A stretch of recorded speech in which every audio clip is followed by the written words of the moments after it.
One of my favorite things that we have seen coming out of the Pennsylvania Senate race between Democrat John Fetterman and Republican Mehmet Oz is the fact that at this point, in this past week, I will say, every single day there has been a new article coming out saying how Republicans are panicked because Dr. Oz is running such a horrid campaign. Earlier in this week, it was Mitch McConnell was furious that Donald Trump had saddled the Republican Party with these unwinnable candidates like Dr. Oz, who Donald Trump nominated. And then, of course, later in the week, we had different reports here and there and everywhere from Republican strategists working in Pennsylvania saying that Dr. Oz is running one of the worst campaigns they've ever seen. And, of course, here we are once again with even more Republicans speaking out about how bad the Dr. Oz campaign is going. Here's one Republican strategist who asked for anonymity. So they said, Oz has just been AWOL on the campaign. It's been a strategic mistake. It's been him completely dropping the ball. Another one, this is Jim Garrity of the Conservative National Review, wrote that Oz just looks like a lemon of a candidate. We have also seen others saying that he's asleep at the wheel. Other Republican strategists have criticized him for, of course, after winning the primary, going off for a vacation in Europe. He's been down here in Florida for some reason. He's done a lot of events in Pennsylvania, as his folks point out. He's done 112 events, they say.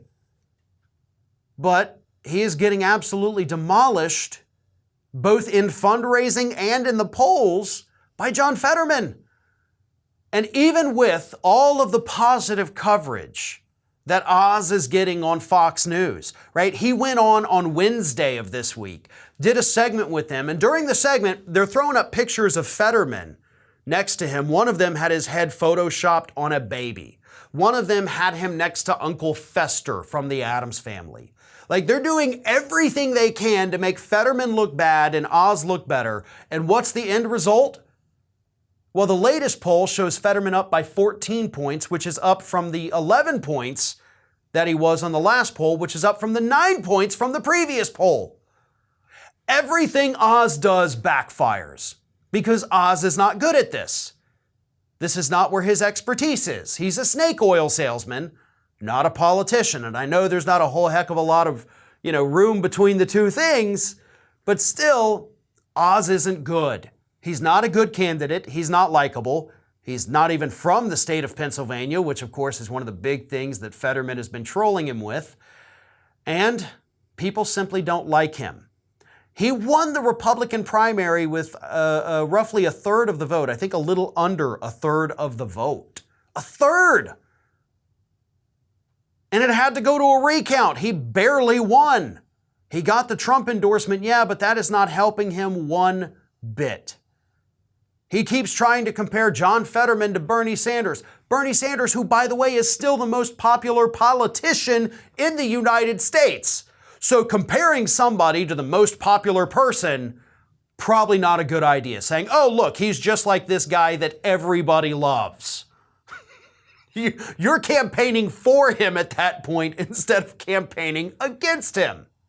Because again, Oz sucks at this. He's not good at things in general, in my opinion.